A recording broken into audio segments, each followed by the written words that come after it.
Today's speaker, who will join us in a moment on stage, Paul Alivisatos, was born in Chicago, home of the future World Series. No. I'm not going to say it. He left Chicago in middle school, and he spent a lot of his formative years living in Athens, Greece. In the mid-'80s, he came back to the US to study chemistry at the University of Chicago, and then, fortunately for us, came to Berkeley to pursue his PhD. Those were heady times for new technology, and Dr. Alivisatos' research and work at university pioneered the field of nanoscience and using nanocrystals. His research has had far-reaching impacts into bioimaging, used in the medical field, display technologies, which you may use in your Kindle regularly, and renewable energy with quantum dots. Upon graduation from Cal, he was recruited by what I'd like to say is the Google of the last century. That would be Bell Labs. Hopefully we'll talk about that just a little bit. They were pretty groundbreaking. Then in the late 80s, he returned to Cal as professor for both chemistry, material sciences, and engineering.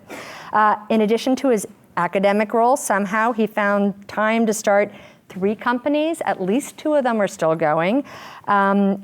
He also received over 20 patents, and this is what really is the kicker for me. Somehow he published or co-published over 15 articles a year since 1992. Is that possible? There you go. As well as founding Nano Letters, where he was the editor and still remains the editor. He also helped establish the Molecular Foundry for the US Department of Energy, and is currently directing, I believe still, the Kavli Energy Nanosciences Institute here at Berkeley. In 2009, he was appointed to head up the Lawrence Berkeley National Lab. During his tenure, the lab shifted its priorities to more interdisciplinary areas of renewable energy and climate change research. I think that's especially interesting on the heels of our speaker last week. Then in 2016, early this year, he left the lab to become UC Berkeley's Vice Chancellor of Research. And I believe that announcement came at a time when he was being recognized globally for his pioneering achievements and was in Washington, D.C., receiving the National Medal of Science from President Obama. Please welcome today's speaker, Vice Chancellor Dr. Paul Alivisatos. Joining me on stage with Dr. Alivisatos, with Paul, is Professor Iqlaq Sidhu, because we just can't get enough of Paul. So we're going to double team him a little bit. So the format for today will be a conversation. We'll try to keep that conversation until about 30 minutes, and then we'll go into our Q&A portion. So looking forward to this. All right. Actually, Paul, because the need to, I'm going to actually make you all switch. Okay. Oh, okay. Where am I going? I'm right going here. Perfect. Should have mentioned that earlier. Oh, that's good. Oh, I see. It's better. Yeah. A better view. Let me just get my notes also, just in case so I don't miss anything. So welcome. Thank you for making the trek to see us. It's such a pleasure. I'm really looking forward to it. And it's great to see all these folks here. So Paul, Can you all hear? No. Oh, sorry. Okay, hold on. Oh, so you can hear. You're You good. can hear, but can you hear? So I figure you do spend a lot of time making presentations. So I thought this would be kind of, and I think you did too, kind of an interesting way of being a little bit more interactive. And there are tons of different places that we can dive into. But I thought we'd start at a place that maybe you all can relate to, even though there's so many things that you have done in your career. So my understanding is that when you were a young man, or young boy even, you all moved to Athens. And at some point from being in Athens, you decided to apply to University of Chicago and study there. I'm wondering if you can just tell us a little bit about how that came about, because a number of the students here haven't been at university that long. And Okay. Well, first of all, I would like to say that it was a big change in my life to go there because I didn't speak the language and so on. And the school system there, like in a lot of places in Europe, it was more advanced in a lot of ways for the grade. So all of a sudden I showed up at age 10 into school, and I didn't speak the language, and I had to learn that. And I was behind at least a grade just based on what kids were learning there versus what they had been learning at home. And I have to say that it wasn't an easy time, but in retrospect it was one of the more important things that happened, because I learned how to set my own standard for how to make myself learn things, as opposed to being dictated by the pattern of what was expected of me that was going on around me. Because to be successful at all, I had to just find my own path. There wasn't a path that I could be at the same as the others there. So in that sense, it was an incredible opportunity as a young person to have that lesson, that you have to have your own compass and your own setting of goals. So how did that compass, in those days, I don't think it was the norm that you would go to the U.S. for university. How did that lead you back to Chicago? Oh, well, there were, I have to say I was at a school where a lot of the kids actually did, and it was a fancy private school, and a lot of kids did all different kinds of things afterwards, so it wasn't so out of the norm. But for me, actually, I very much wanted, as soon as I was old enough, to come back to the United States, because I felt the energy was there, and that's where I could, do something that would be exciting. Yeah. And the constraints of what was going on in in Greece at that time, the opportunities were quite limited. So I think, like a lot of people who have come to the United States, it was really, for me, just the sense of, wow, that's where the opportunity is, so I've got to go there. And Chicago, because you knew Chicago, or what was? Yeah, there was there were connections there from the family, and obviously, if there's one, if you were to pick a university to go to, University of Chicago is not a mistake by any. It's a wonderful place, and I think I feel deeply indebted to that place, because it's a great university, and we can talk more about this as we go along, but a great university has a style that kind of ends up permeating the way people do things, the culture of the institution. Mm-hmm. And so different universities are different that way, and the University of Chicago really emphasizes the deep life of the mind, the deep life of the mind. And I took to that. I liked that very much when I was there. Do you know that both of you went to Chicago? No. I was in Chicago, but I went to Northwestern. Okay. Oh, but I thought yes. Yeah, they're all in Illinois, it's true. So They define a pair in a nice way, yeah. Absolutely. I wanted to just emphasize, so I think that was a really important point that you brought up about setting your own pace and making your own decisions. Usually, my experience is people don't normally experience that until after they're done with school. Yes. What happens is, while you're in school, everything is all your targets are set for you. Take this sequence of classes, do this homework, this midterm, all of the things are scheduled out. And everyone says, okay, you just have to do these things, and that's how you're successful. And then as soon as you graduate, nobody's telling you these things anymore. All of a sudden, it's like there's no one to say, do this, and if you do this other thing, you're going to do better in life or whatever. And I think I would say that's an important message for everyone. The sooner that you figure out that you've got to make your own decisions about what you want to learn, what you want to do, what does it mean to be successful, what you're not going to do. It's a type of personal leadership, and why wait until you're actually out of school for the first time to develop it? Well, and since this is a discussion around entrepreneurship, at some level, at a very base level, that is the definition in some sense of what an entrepreneur is. Is it somebody who is defining an agenda based on something that they deeply want to do? And I think that, I would like to really echo what you just said. I think it's correct that at some point you have to become setting your own set of goals. And actually having that for yourself and realizing that that's an inner conversation that you're having is actually the starting point of being able to do something really important.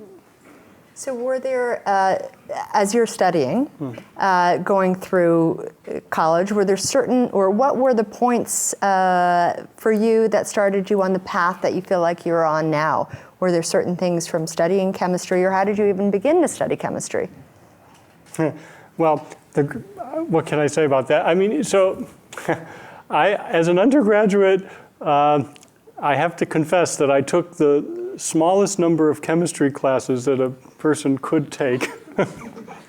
Not because I didn't like chemistry, although some of the early parts I probably could have done without. Out of a dislike of chemistry. Not so much, but it was because I couldn't settle on what I really wanted to study. Okay. And so I was a little bit, I tried a lot of different things, some in the sciences, some math, some things that were in the humanities, So I kind of took advantage of what the University of Chicago offered in terms of allowing me to have a lot of different experiences and think about many different things.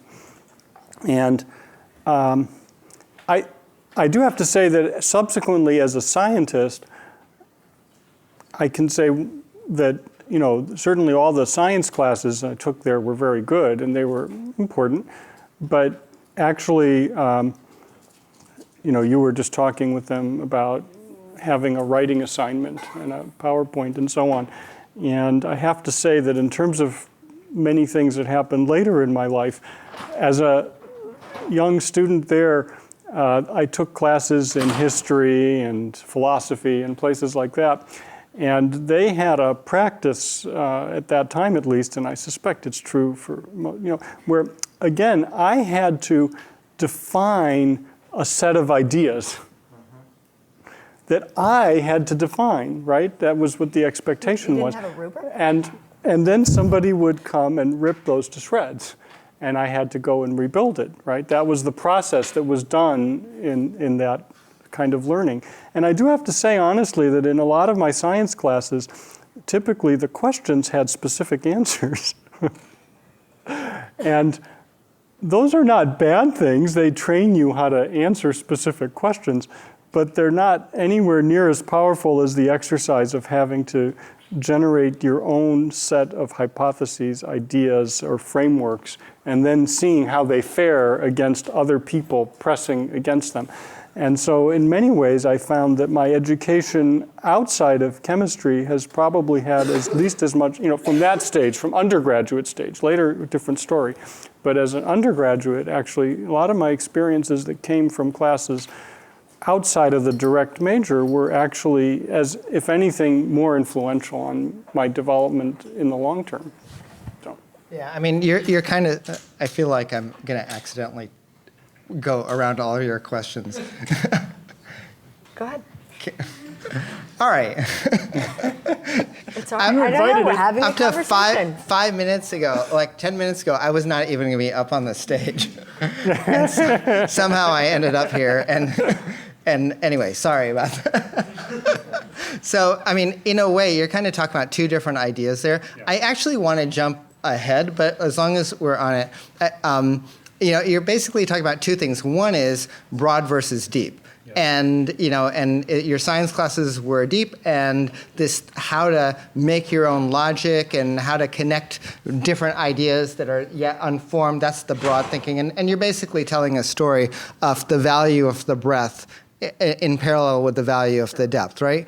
And there's a reason why we teach materials the way that we do, right? Sure. Because when you take the technical classes, we don't have enough time for you to rediscover what Einstein figured out. No, that's the reason. All right, it just takes time to let you do that thought process. But in these other areas, they're kind of amenable to that, and they'll let you kind of build it up. Sure. I agree with that, and I think that having a base technical knowledge of what goes on in the physical world that we've understood, is essential if you're going to be in a technical field. I mean, so I don't mean to naysay it. All I mean to say is that it's important it's important to recognize that this other way of thinking is also very important and often really underemphasized in the science courses, of necessity. Yeah, I mean, sometimes I wonder if we could actually apply those ideas in the science classes and in the math classes and so forth. I hope that, undergraduate students here have found ways to get into laboratories or into research experiences. So did you do important. that when you were at school? Were you in laboratories? I did. I was. I had different experiences because I had to do a lot of working through school. So, I was like a museum guide, and I did, various other kinds of laboratory things. But I did do undergraduate research with a really wonderful professor who, actually, a couple of years after I came to Berkeley in grad school, he moved to Berkeley as a professor. So Nick Cozzarelli, who was here on the faculty in molecular and cell biology for many years. So I had a 2-year research experience there that was quite wonderful. So you have this title, this kind of, pioneer of nanotechnology. Does that go back to Chicago? Where did that start? Okay, so that started in I can say very concretely. So when I was doing my PhD, I was studying a very specific topic in chemistry, which had to do just with how a molecule could put energy into a solid. That's not mechanisms and things like very specific topic. But I had to study the properties of molecules and also the properties of solids. And so I had to learn crystals it's a collection of molecules, indeed. But there's, in fact, if you actually look at the way these things are described often in the physics literature, it's almost as if they had a different language altogether. Okay. And so there's a very concrete point here. So, I was studying the molecular species and the solid state species, and they had these different languages. And my thinking was always there has to be a way to easily go between one and the other. And so when I was looking for what to do next in my research life after graduate school, I was poking around looking for another experience. That was very much in my thinking, and I was visiting at Bell Laboratories, and I met a person who was studying tiny crystals. And for me, that was a click instantly. How did you get to Bell Laboratories? Okay. I got to Bell Laboratories because in those days they came to the Berkeley campus every year, and they would, go around asking people, asking faculty for recommendations and so on. And just a quick anecdote on this, I was so excited about the chance that maybe I could actually get an interview at Bell Labs. It was like a, overwhelming emotion. And so, in those days, I spent weeks preparing for this.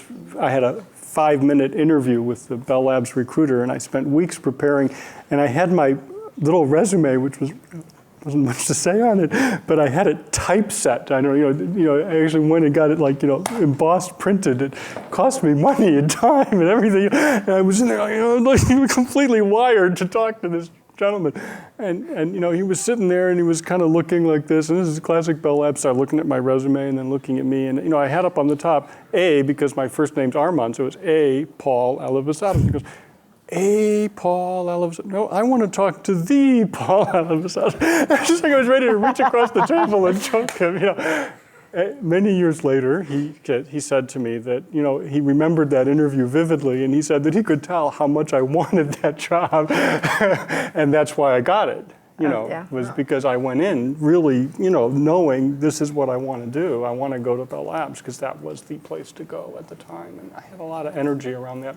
And I was very fortunate because then that person arranged for me to meet 5 or 6 people. And I was lucky to meet a lot of really incredible people at that time, including actually Steve Chu, who was looking for a postdoc. In any case, I met Steve Chu, who was in charge of the lab here. Yes, and Secretary of Energy and all kinds of things. Department of Energy, so I met him at that time. But the lucky thing for me was that I met my postdoc mentor, Louis Bruce. And to make the connection here, I was thinking very much about how do you go from a very tiny object to a big one? And how do you make those things connect with each other?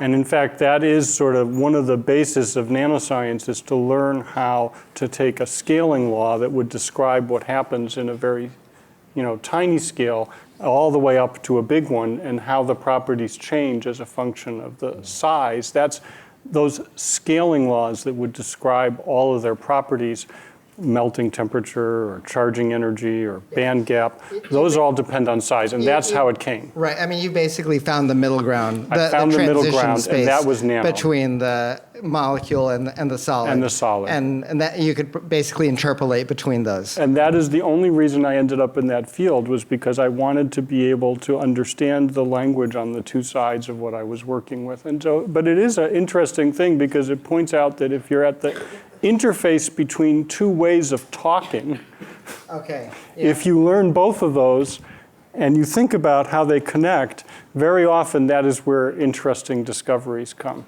So you're talking about the science of two ways of talking about something. But in parallel, and it may be an unintentional metaphor, it seems like there's research and there's industry, and the two parallel ways. I am wondering, I'm just going to take you a little bit take me to a off different track territory. on this, on the time journey, but if you can talk a little bit about your experience. You are a noted researcher, but at the same time, you have started companies, and you have more than been in industry. I don't think you were at Bell that long. No. Can you talk about that a little Sure. bit? Sure. It was certainly, how was it? It was something that I wanted to do. I mean, one reason I wanted to go to Bell Labs was because that's a place where cutting edge science was really connecting with what seemed like the important issues of the day. And the important issues in that case were essentially early stages, or those days more mature. They'd been doing it for quite a while, but really inventing what is today's information technology was happening at that place. So that was just so exciting to be a part Just of that. because Bell Labs seems like so long ago, like what kind of things were coming out of Bell Labs? Transistor, the laser, a whole bunch of things like that. Discovery of. Is there an equivalent today? Because that Bell Labs? target doesn't really exist today. Is today's target Google or a drug company, or what do you do? What would you do if you were coming out of school today? What would be your target if it wasn't Bell Labs? Probably a small company. Okay. And there's probably reasons why Bell Labs actually ended up collapsing that have to do with, it was the most wonderful place, and many great discoveries were made there, but it was actually a fairly poor organization at getting those discoveries into use by society, which is ultimately why it was broken up. And it was poor at that. And the little companies are better at that. Now, you have to have what Bell Labs was great at was generating the ideas. So I think that today, between the universities and the national labs and the little companies, if that's a dynamic interaction, that's a pretty good, follow-on to what was there in the Bell Labs days. But it's different. In a way, you're saying Bell Labs, the idea is split into multiple. the fundamental work goes back into universities, and the translation is really the companies, the startup companies. Well, but they bleed into each other. And I mean, that was your question about research and then entrepreneurship. And so I had that feeling of wanting to see my research have an impact. And after I had returned to Berkeley, it took us 10 years to where we've written some pretty decent patents in that period, but it was 10 years before we had done something that was actually worthy of being commercialized. But it had been in the back of my mind. And the one thing that I would like to say, is that, so the 3 times I've started companies, and as you mentioned, 2 of them kind of did pretty good. And one of them really was misthought of. And we didn't do a good job. I didn't do a good job in colleagues, so it crashed, which is what happens sometimes. But what I would say is that in all 3 cases, it helped me to be a better fundamental scientist to have done that. And for example, when we learned how to make a certain kind of material, which then obviously had a certain kind of application, we started a company to develop it. What was so fascinating to me was that once the company was up and running, within about, 6 to 9 months, they had more resource, full-time dedicated people, and a motivation based on the market. So before you knew it, they were technically so far ahead of where any university was. Because of being the industry aspect. I mean, it just blew all the universities away. And so for me as a researcher in a university then, I was looking at that and thinking, well, I mean, I could keep publishing papers because my peers in the universities are here and the company's there. I could publish these papers, but it felt hollow. Why would I do that? So I just said, okay, that's gone. We have to now try and do something else that. And so it forced me every time to try to think about, well, what is really next? I mean, this thing has, this is going to fly. So I have to think about what's next. About that, just to make it more tangible. Okay. As in, what was the company and how you got the idea? Yeah. Okay. Yeah. So we, the earliest things that these small semiconductor particles that we developed could do is absorb and emit light. They can fluoresce very brightly, and depending on their size, because of the quantum mechanics of how light interacts with a small particle, they would have different colors depending on the size. And so they made a beautiful set of colors, and much more importantly, they were very stable because compared to a molecule, like a dye molecule, they're much larger. So when they absorb and emit light, they don't break down as easily, basically. That energy gets averaged over a volume so they don't fall apart. So they were photochemically stable labels, and those had their first use in biology.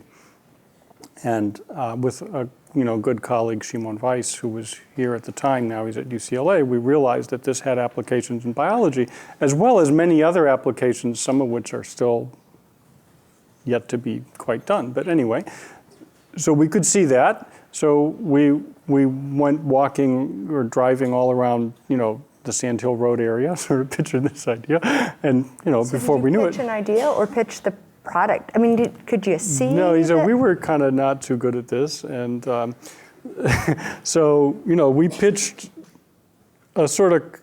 I think you folks would be so far ahead of where we were in terms of knowing how to do this.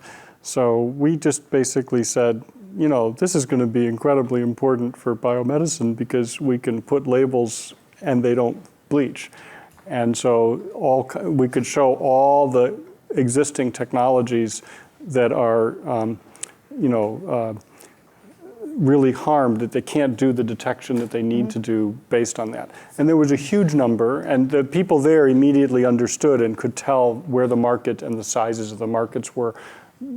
So what do they do? Let me just ask a follow-up question. Okay. Sorry. So, you're basically talking about biomarkers, right? And so you were working originally on the crystals, and at some point you had the idea that if you connect it to the right. How did we make the biology connection? Yeah. At some point you had to think, okay, well, if I do this, then I could get it to go, Right. Attached to certain other things inside your body or, whatever. Yeah.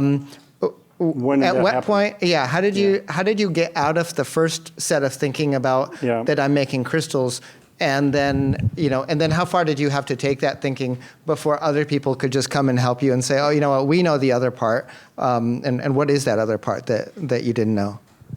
So I kind of have two answers to that. One is, it was kind of latent as an idea there all along, because it turns out that, for example, if you looked at where there are tiny crystals in the world, a lot of them are in biology. They're in various kinds of bacteria. They're not luminescent ones, but others. And so, I had been looking at that as to learn what's going on in these kinds. So that was kind of latent, but the actual use in the imaging that you're describing came about when,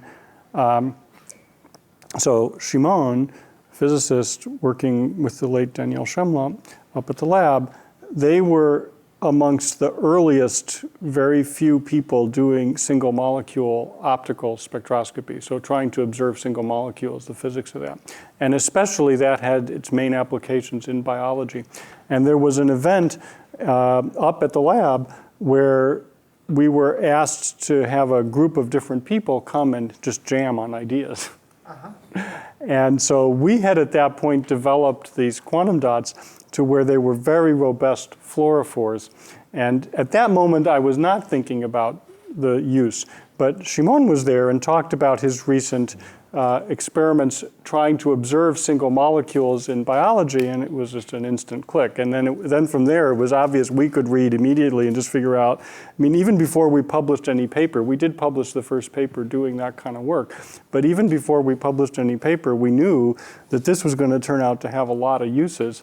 And it was really easy to, you're just like picking them off one after another in different parts of the biology world at that time. So when we went to Sand Hill Road, we could say, we don't know the size of the market here, but look, this technology are almost certainly going to be able to use this. And, they just jumped, and their colleagues there jumped on it. And, So it was really about bumping into another researcher with a different background. I mean, that's how this kind of comes together. It did. And then the rest of the stuff you kind of figure out. But something motivated you. Sorry, I just have to keep going with this. Something motivated you to change from being the researcher to being the person who's going to spend their time getting this company started. And so either, explain either how that happened or the motivation, or explain the transformation that happened in you. Like, are you the same person after going through that experience as, when you were the pure researcher? What happens there? Well, I mean, I think though, like what I was trying to say in my story was that I always wanted my research to have a practical outcome. Okay. So that was there, and there was a moment when we sort of realized, here's where that could actually happen. Now, I do have to say, though, that I, by personality and preference, am a professor type. And so I did not, for example, quit my job and become the founder and take on all of that. And I think that was probably a wise move, because I don't think I'd be as good at that as I am at doing the researchy things that I do. I'm curious to know, what did you, there has to be some ego involved in when you found something. Yeah, sure. How did you, what guidelines did you use internally to kind of say, maybe I shouldn't be the one who carries this to the, phase 3? I mean, for me, it's not that difficult, because I really love the discovery part of it. And so I just wouldn't not do that. But so I wanted to be an important part of creating that company, but I did not want to be the sole person inside there, or the single leader of the company type of thing. Were you the CTO, or what happened? I was the scientific founder of the company, and basically, for all the companies that I've been involved in, actually, I've remained very involved in them as long as they've been around. But so I was on the board in that case early on and stuff. I didn't have an operating role. Not an operating role. Okay. That But answers how you're able to do all that. Yeah, a little bit. It does, because there, and lots of lessons learned. I mean, I think that if you ask about a very early stage company, what differentiates it? I mean, we did have a great technology, but honestly, how do I say it? So the second person I started a company with, Larry Bach, just passed away recently, a serial entrepreneur, very successful. If you asked him what are the most important things for a startup company, he says there's only 3 things: the CEO, the CEO, and the CEO. I mean, so that wasn't me.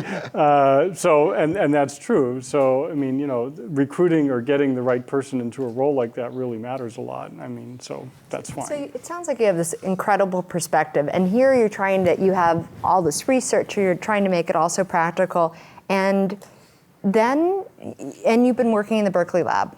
Mm-hmm. now suddenly you have this role, I don't know if it was thrust upon you or you went after it, and that was to be the director of the Berkeley lab and also to lead the lab in a new direction. I'm wondering how that came about and Oh boy. Yeah, I can tell you that. There's actually a very simple path, I mean, if we're doing paths. So if you go back to that period just before we started Quantum Dot Corporation, in the period between sort of 88 and 98, in my research group, we kind of cracked the code for how to make nanocrystals, okay? We found out ways that were very robust, that could be scaled and that really worked and all that kind of stuff. And there were other people doing that, but we were really really at the edge of that. And so what would happen is I'd go out to scientific meetings and present our results. And then people would come up and they would say, we'd like to learn how to do this, but it seemed very complex. How do we do this? And so it's my personality. I would always say, well, look, if you've got some time, just come by the lab for a few weeks and we'll show you. And it turned out that, one day there was like a rebellion in my research group, and they said, if you invite another person to come and spend a few weeks here, we're going to explode. And around that time, I'd been involved in trying to help think about the National Nanotechnology Initiative, and I was asked by Daniel Shumla, who I mentioned in a research context a little while ago, but he was the director of material science at LBL at the time. He asked me to think about, well, what would, if there was a nanotechnology initiative, what would Lawrence Berkeley National Lab do? And so to me, sitting with a good friend, Paul McEwen, a physicist, it became very natural to say, well, what we should do is create a place where when people learn how to make materials, they share it with everybody, how to do that.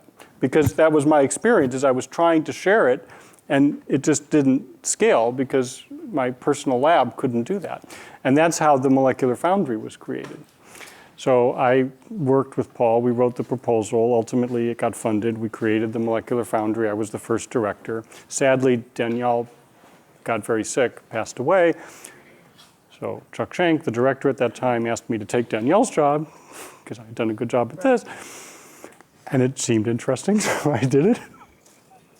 And then, one thing led to another. After Chuck left, Steve Chu, who I had known for many years, became the lab director, and he asked me to become his deputy, and then he left, and there I was, holding the bag, and I was the lab director. It was great fun. I really enjoyed doing it. But, I would say at each stage, there's two things that have gone on. I've learned how to think in a slightly different way, at a slightly different level that's appropriate for that position.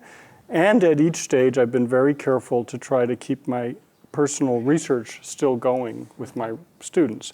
And between those two, that's kept a very healthy, balance, because it means that I'm not completely lost in the administrative stuff. I've got still real engagement with the research, but I get to kind of, as I've gotten to be a little further in my career, it's really fun to think about things on larger scales and to be a part of that too. I think that's another breadth versus depth story. It is. Yeah. So there's a consistent personality thing going there. Well, it might just be a recipe for being successful too. I don't know if it applies to everyone, but I think a lot of people can get lost in being only deep, and then their things are not relevant, or they're all only broad, and they just can't get enough traction with any particular project that they want to take on. That's true. I'm kind of curious. You are known for having taken this lab in a certain direction. And I think... I mean, Steve also, for sure, before me. But yes, I played a role in that, for sure. And I am curious now that you've... I think it's been 6 months that you've been Vice Chancellor for Research. Mm-hmm. What kind of aspirations, or what do you think might happen in the area where you're working now? As Vice Chancellor for Research? Yes. Oh, I'm having the time of my life right now. It's so much fun. This is your excited voice. It is. It's as good as it gets. You heard it here first. It's just so, no, it is. I mean, the lab was, look, I loved everything at the lab, and I still love it, and it's so much fun to see what's happening. But the scope of what goes on the Berkeley campus is broader, right? It goes all the way from humanities and all the social sciences and law. Everything is here. Is one thing, and there's this incredible energy that comes from all of these young people who are here making new things happen, and so. I do feel like it's a special moment also because Berkeley, to kind of close a loop on an earlier conversation, I told you what I thought was the great style of the University of Chicago. And to me, Berkeley represents something completely special in all the world of discovery because it's the place that really challenges society to be better. And I love that. I just think, that's why I came to Berkeley. Someone was asking me before why did I come to Berkeley for grad school. I came because of that reputation and actual reality that Berkeley has, that it's a place that questions, people naturally question everything, but they do it from a perspective of wanting to push society to be better, to be more just, to be smarter, to do things. And I love that. I just find it so exciting. And I think that right now the research environment at Berkeley is very rich, and it's kind of taking a whole new level to things. And I'm hoping to be a part of a movement, all around the campus to help that really go to a higher level. And in fact, Iklak and I, you mentioned earlier, we have a lot going back and forth. That's because I've been trying to sponsor a lot of conversations.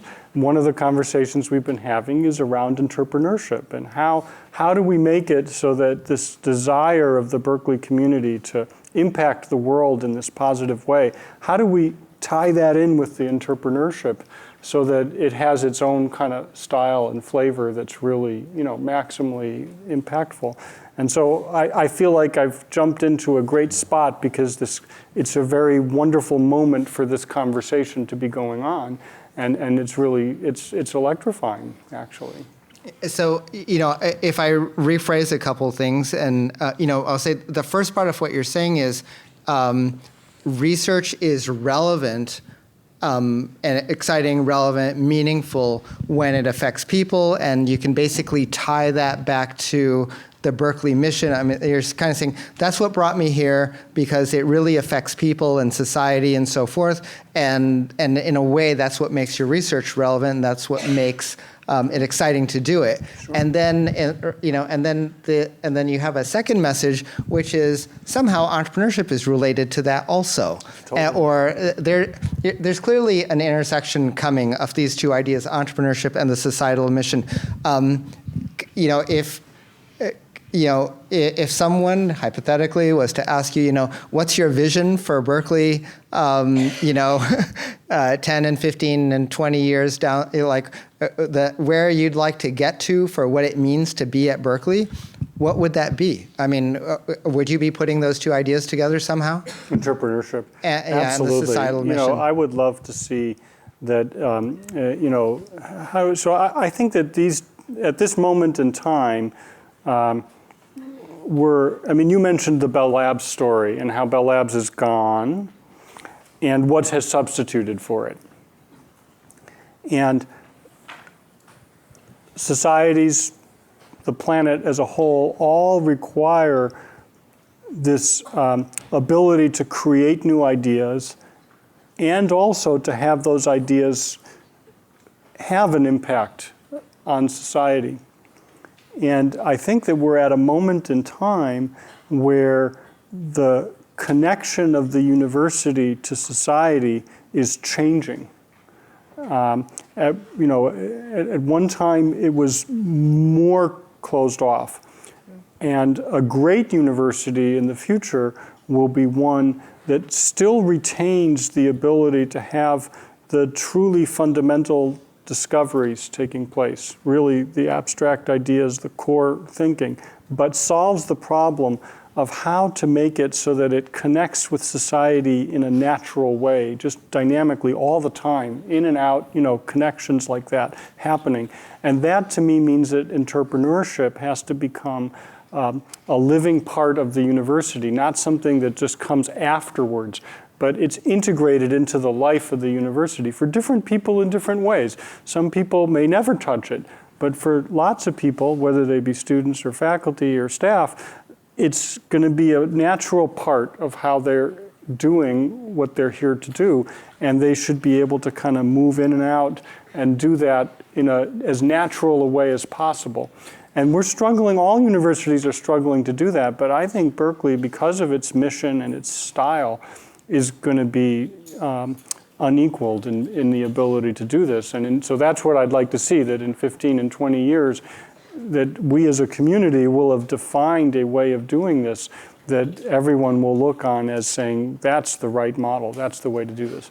You know, what you're describing is the opposite of the ivory tower, Yeah. right? You're saying instead of there's a few smart people locked away, insulated, it's a place where the walls are porous and people are coming in and out, and you're saying that entrepreneurship is the vehicle by which these communications are happening. One of them, and one of the One most of them. important ones. You know, there may be others, but it's one of the most important ones for sure. You know, and, yeah, absolutely. And I just want to reiterate, there are Yeah. a lot of different ways of being an entrepreneur, Yes. which you've talked about. There's So, one very particular one. Yeah, agreed. so It could be that's big something. companies. It could be people who are in a performance space. You know, there are lots of different ways to do it. But yes. Yeah.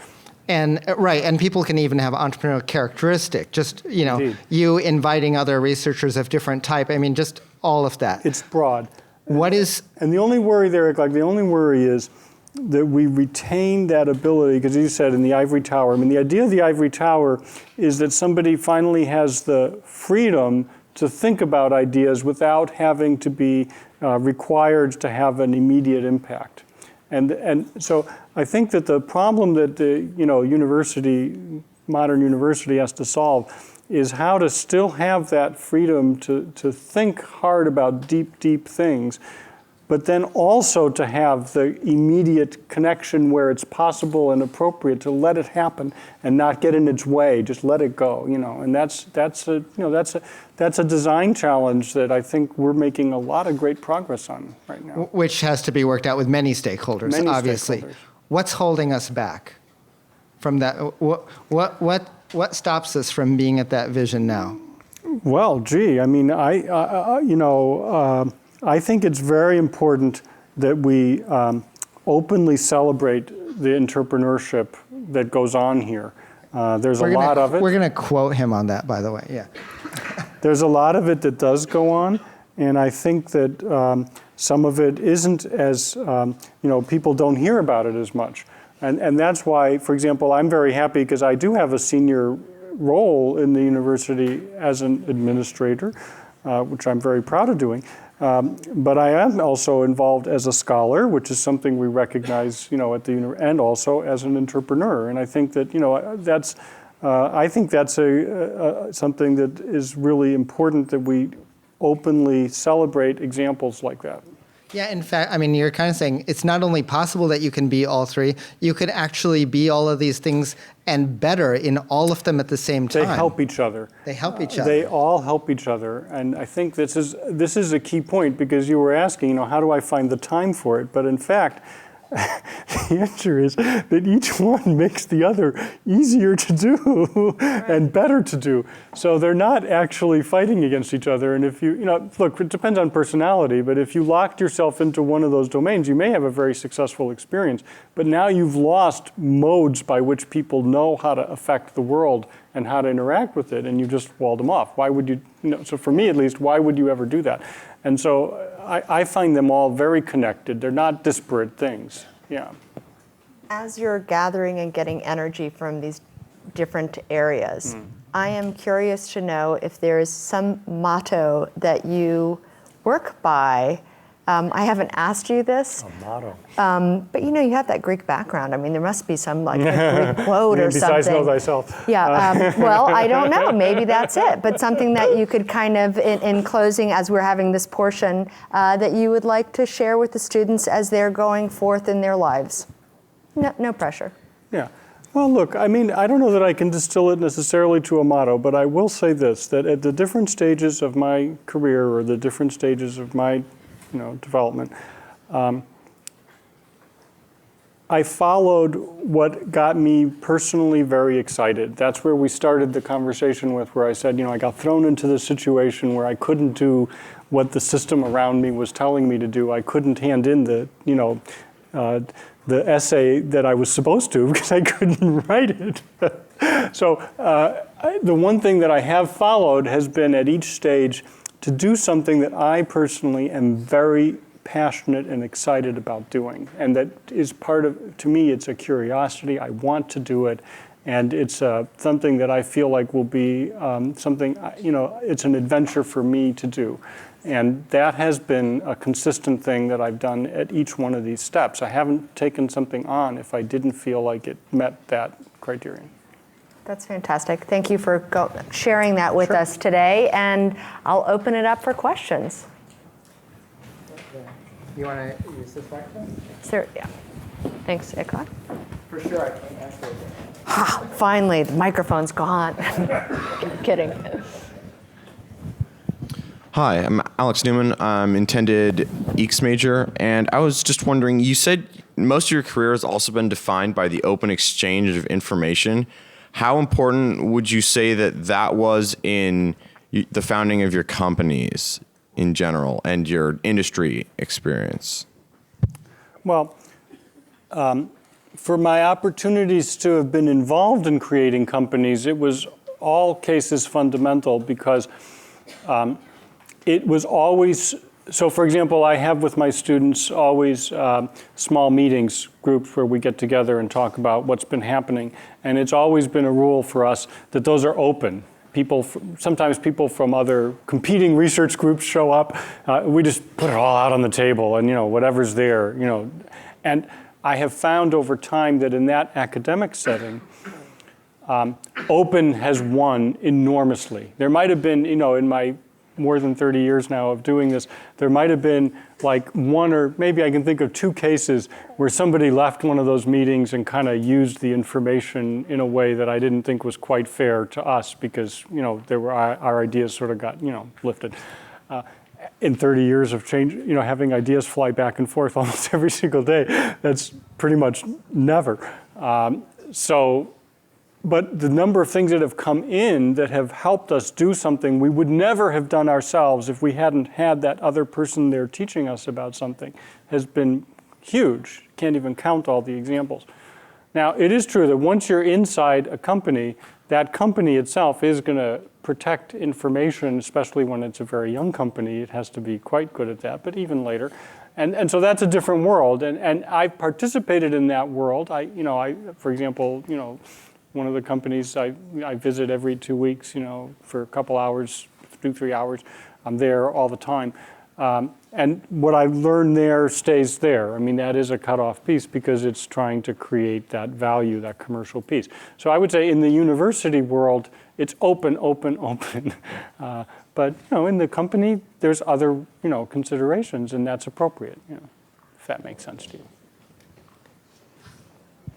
Victoria, we got one down here. Can you pass it? And I'm over here because I want a question from this area. Hi, my name is Tobias. I'm an exchange student from the Netherlands. And I'm wondering, as a Vice Chancellor of Research, how does your week look like? Because there's so much going on Berkeley and there's so much research. So what do you do in a week? Well, first of all,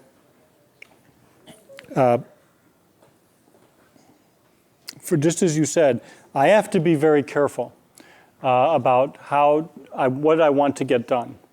So I started in this job in March, and by sort of maybe mid to late April, I was in a position to say, okay, for the fall semester, these are the things I would like my office to accomplish.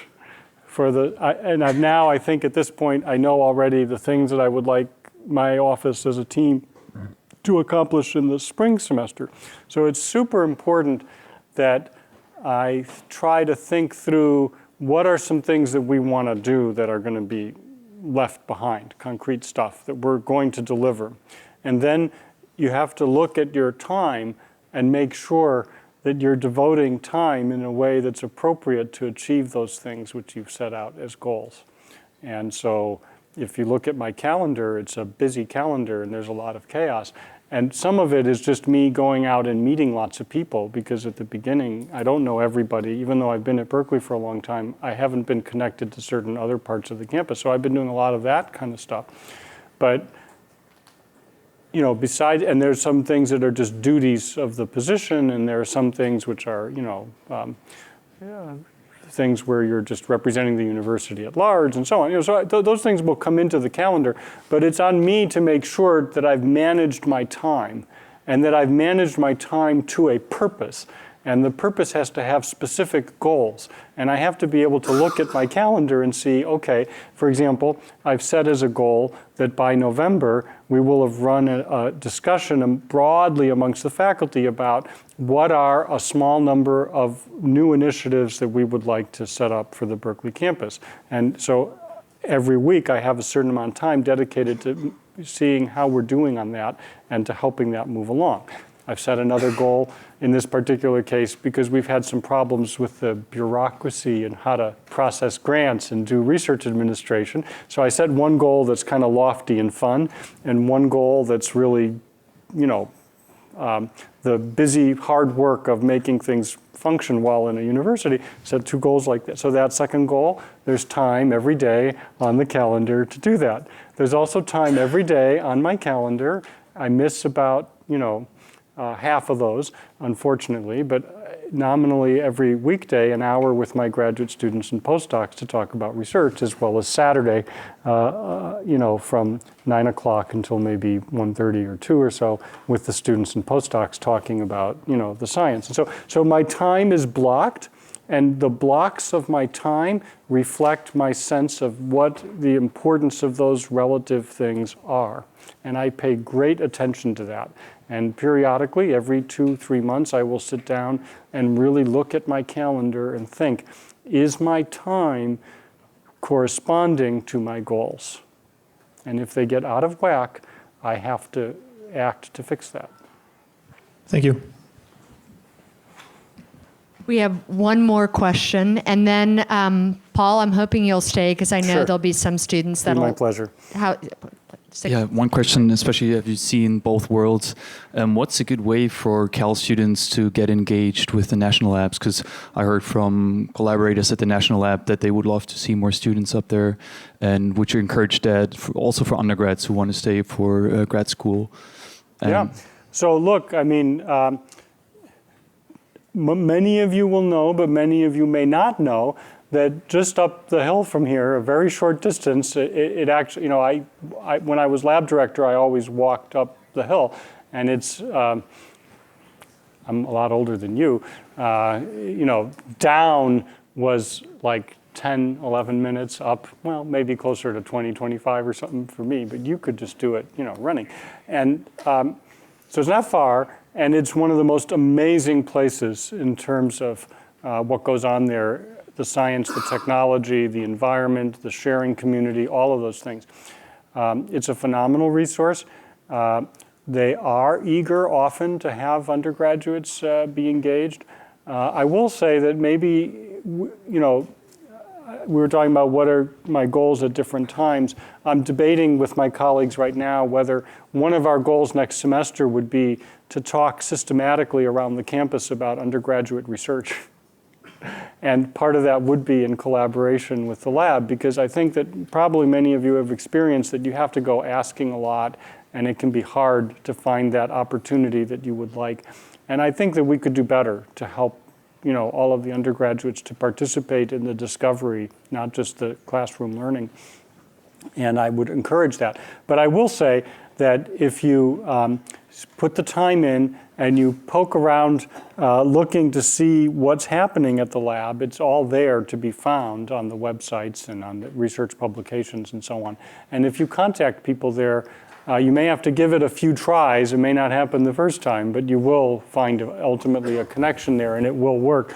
And it is a magical place, so I encourage people to do that. I think we can take one more question. Hi. So the University of Chicago came out saying that they do not support safe spaces, and they don't want academic censorship. I was wondering, in terms of Berkeley research and like knowledge flows, if we embrace that same sentiment, and why not? Oh my gosh. Thank you. Thank you. Look, I mean, I don't think that particular letter to the students was as well thought out as I think it could have been. And I will say that, President Napolitano of the whole UC system, she wrote an interesting essay herself that I found to be personally a little bit more nuanced and more informative. And I think that's, creating an environment that is truly respectful, and yet also one where we can have discussions around all of the really important topics is one that we should all be striving for. We shouldn't be trying to create situations where there are topics that we feel we can't talk about. But on the other hand, being respectful of the experiences of other human beings and aware of the fact that those can be, that sometimes conversations can be difficult is important. So I think just kind of making a blanket statement like that wasn't the way I would sort of recommend to do it. And I'd be really wanting to hear more and learn more from people about what they think are the best ways that we can do it. But I have to say that for the most part, my experiences on the Berkeley campus is that there is a lot of give and take, and a lot of ideas are flying around, and I'm very proud to be a part of that, and I think we should enable that. But as I said, also being respectful of people's experiences, and that they're, you don't want, it should never be a goal to just say, I'm going to allow for people to be insulted or feeling like they're having harm from being in a conversation. Or to just sort of feel like you're being kind of dismissive, that might be a possibility. So, you have to find your way in this. Hope that's a good answer. That's how I feel about it anyway. Thank you for being so open and candid and for engaging in this conversation with us. Sure, my pleasure.